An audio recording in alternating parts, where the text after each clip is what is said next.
What's up, y'all? It's Big Vinaa in the building, y'all favorite artist in Minneapolis, Minnesota. You know what's going on, and this is my DogStar interview. I have been doing music for as many years as you can imagine. Since I was 12 years old, I am 21 now. So let's get into it. My earliest musical memory is when I was 12, I wrote a song. It was a Set It Off remix by Boosie. And it went up on social media.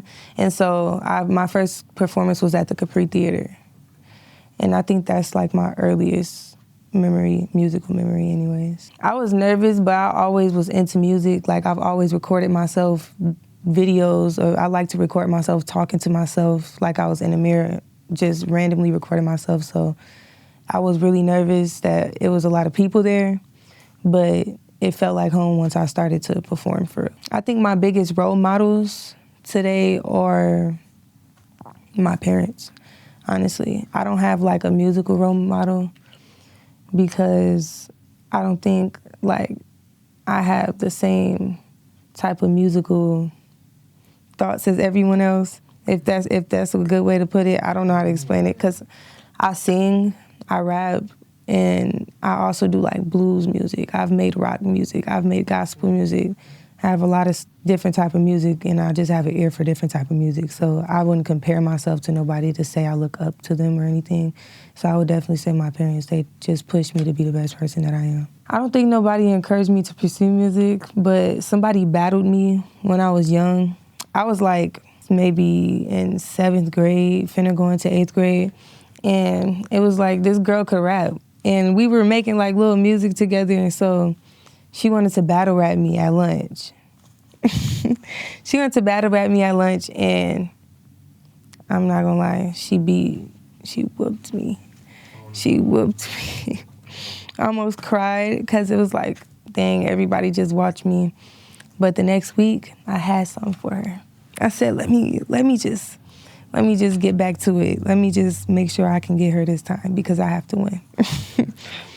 The way I prepare for a live performance is first, before I go on stage, I always pray. Like getting ready wise, I look at myself in the mirror and continue to tell myself that I can do this, like everything's gonna go great, because it always can be certain things that happen in between a performance or something before a performance, and it could frustrate you and mess up your performance. So I always try to tell myself like, yeah, once you get on stage, be on stage, everything else got to get put behind you. So that's really how I get ready for it. I always just pray. I really just go through a whole bunch of beats, or people will also send me beats that they would want me to rap on.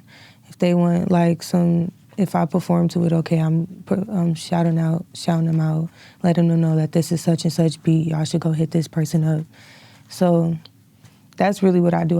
I'll go through 1,000 beats before I find one good song for me to actually listen to and be like, yeah, this is the one. It's definitely changed since I first started, because I used to just rap about anything that I put my mind to. It could be funny, something that I'm looking at, but now I actually put like thought into the things that I write down, especially like most of my raps are about things that I went through or at the club, because I'm always in the club scenery, or like personal home things that just go on in my life. I would say like 2 a.m, I'd be up, like I sleep throughout the day because it'd be a lot going on during the night where I'm at, like in the club scenery. I'm always doing something, promoting, and I'm always up. So around 2 o'clock at night, I'm still up from the club, so I'll go home. I'll probably, a little tipsy.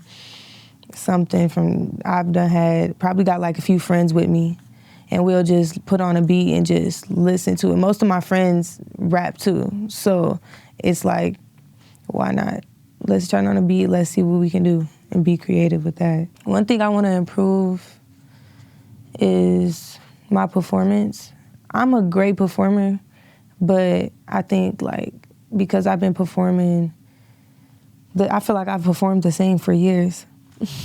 So I feel like I need to start having backup dancers or something to have more excitement. Yeah, a bigger step into what I'm doing. Also communication, because I'm a shy person, like when I'm talking to people, but I also don't know how to talk to people sometimes, especially when it's like random. It'd be a lot of people that come up to me and be like, hey, I know you from this and that. And I just be shocked or taken away because I'd be like, okay, I don't know you, but I'm just gonna say, hey, like, hey. And I could possibly get more better at that. Everyone can follow me at _official Vinaa on Instagram, official Vinaa on Facebook. I don't have Snapchat, unfortunately. Twitter, _official Vinaa. Everything, _official Vinaa. So y'all should definitely tap in with me and tap into my music. My advice to the next generation of artists would be to stay headstrong because everybody is gonna wanna do what you wanna do. Like, everybody wants to rap, everybody wants to do music, and not everybody is made for it, but they still wanna try it and they wanna attempt to it. And some people actually put every day and every bit of their time into their music and what they do, and those, I would say, just stay headstrong. The first person that really believed in me when nobody else did was my dad. He paid for me to be in front of certain artists when I was younger, to sing in front of artists, to go to certain concerts and be in VIP, have pictures and stuff from when I was younger just because I liked or loved music at the time. And he always tried to put me in front of something to make sure I was seen. So I would definitely say my dad was the first person that believed in me.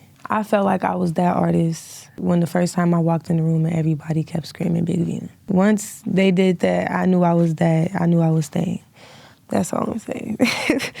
Because I can walk in the room and people definitely will scream my name. And I love that for me. I made a Go Best Friend song when I was like, I think it was like 4 years ago. And it was about my best friend. And I was so skeptical on the video because I recorded off my phone, but the video turned out to be good. It actually turned out to be good, and everybody liked the song. I was recently at Jay State's studio, and he had a whole bunch of beats that he was just going through. We were sitting there vibing, just listening to the beats. I was with two of my friends, and they know like I like juke music.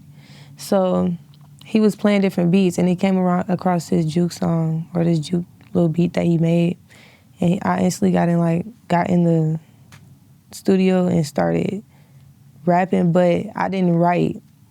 And I'm usually somebody who writes, but I had to take me a little shot, probably smoke a little bit, and I was ready because I had to just tap in. And then after that, it turned out to be nice, and it's actually finna drop soon. Artists going against artists in Minnesota, trying to gain themselves into the industry, like trying to put themselves in that position because everybody think it's a competition, which it is, but it's also like if you work with each other, it still works. Like everything is still gonna work, working with each other. The wildest thing somebody has ever did to me or tried to get my attention was stick their butt out the window and then turn around and record me and say my name like Big Vinaa. And I knew who she was, that's the thing. I've definitely lost friendships even recently because of things that I have done, like not bad or anything like that, but like certain positions that I have of like maybe getting somebody in the club or people taking advantage of that or something like that, definitely. So I would say focus more on you and what you want to do. That's what I would have told my younger self because I'm still young. I'm only 21, but being like in high school and stuff like that, doing music and I'm trying to kind of rapping to people around the school and stuff, and also trying to be like a normal kid and do that, but not also always focused on that, like also having like relationships and certain stuff. I definitely should have focused on more of what I wanted to do and not what if the next person wanted me to do or told me to do. Minnesota's music scene definitely does not get the respect it deserves. There's a lot of good artists here that are down to do collabs, are down to or is actually working towards a goal and doing something with their music, and it's slept on because Minnesota has a lot of hate in it at the same time. And we don't support our own people. Once they see you have something failing in your career or something that's going on publicly. They may see something happen to you publicly, and all those fans that usually heart your story or heart your post and the things that you post about your music is now laughing at the things and trolling you and sharing stuff laughing. So I would say definitely if Minnesota supported each other more, then we would get the respect that we deserve. I still have something that I'm scared to release. But yeah, it was like a time in my life where I had a lot of stuff going on, and usually people are used to me rapping or like maybe singing a little bit. This song has a little bit more emotional issues or a lot of the things that went on in my life during that point in time. So I'm scared to release it, but not because of what I think, what I want people to think or hear or care about what people think, but just based off of them not hearing that type of side of me before and seeing where it goes if I did drop it. I don't trust people in general, so I wouldn't consider it fake love. I consider certain things that I peep envy. I would say that it's envy a lot of the times. It's not like fake love, because I give people a chance to know me, and if I choose to say, okay, this is a red flag and I shouldn't be around this person, it's okay for me to be like, okay, I won't hang around them outside of this business stuff, but we can still be cordial and I don't have to say that, because that's where I would keep it. So I don't think it would be really fake love if I already notice it. They used to call me like Minnie Blue. If you guys know who Carson Blue is, she's a great artist. She does her thing, but a lot of people used to compare me to her. But now a lot of people have also came to me and was like, oh yeah, y'all should do a collab. Now it's like I'm put in the same position that she was when she was my age.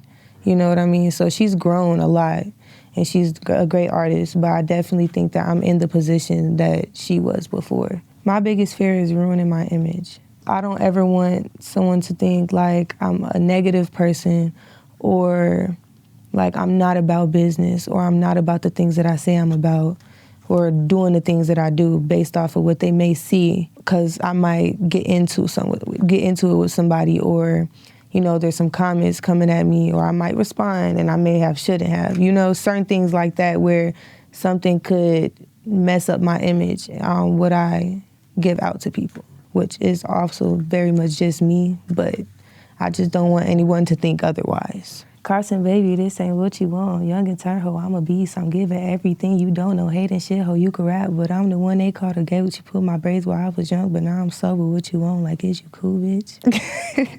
It's a diss that's dropping soon, and I want y'all to pay attention to those lyrics. Something I have sacrificed is going to college. I did not go to college, even though I had like a grant to go to college. I didn't go to college because this is something I wanted to do and I didn't want to get distracted based off of everyone wanting to do what I wanted to do. I turned into a whole different person. Like, the person I'm at home listening to music and dancing in my room, that is the person I turn into when I'm recording my music. So it's a little cockiness in there, it's a little toughness in there, it's a little sadness in there that people might not see. Like, yeah, I definitely put on a character in my music. I have a whole different sound to my voice when I'm rapping. I should have never stopped doing music for a year. I stopped doing music for a year because all my social medias got taken and I didn't rebuild them because I got discouraged. And it was like I had a lot of followers. I was going viral on a lot of stuff. I was doing a lot of things, including my YouTube where my music was dropped. All of that got taken, so I kind of stopped doing music for a year. It set me back a year. Lonnie 808, definitely the party songs, all of that you would need in a club that's thumping, definitely make you want to get up and move. Baby Rhea, she's definitely moving up right now. Lou Trendy, she shoots music videos, she performs all the time, she records people, she videos, pictures, everything that you need. Shasha, Shin Shasha, I think that's his name. That's my cousin. He's been winning the little shows at AK's performances. He's done won multiple thousands of dollars from him now. So I think those are definitely some artists that people should be looking out for. I've never felt like I had to chase a trend. I feel like maybe if something is going on as trending or something like that, maybe I should post it for more views, but maybe. Like, I don't think I've never chased like a trend because I always wanted to start my own. Y'all can follow me anywhere, _official Vinaa on Instagram, Official Vinaa on Facebook, Twitter, _official Vinaa, everywhere, _official Vinaa. Tap in with me.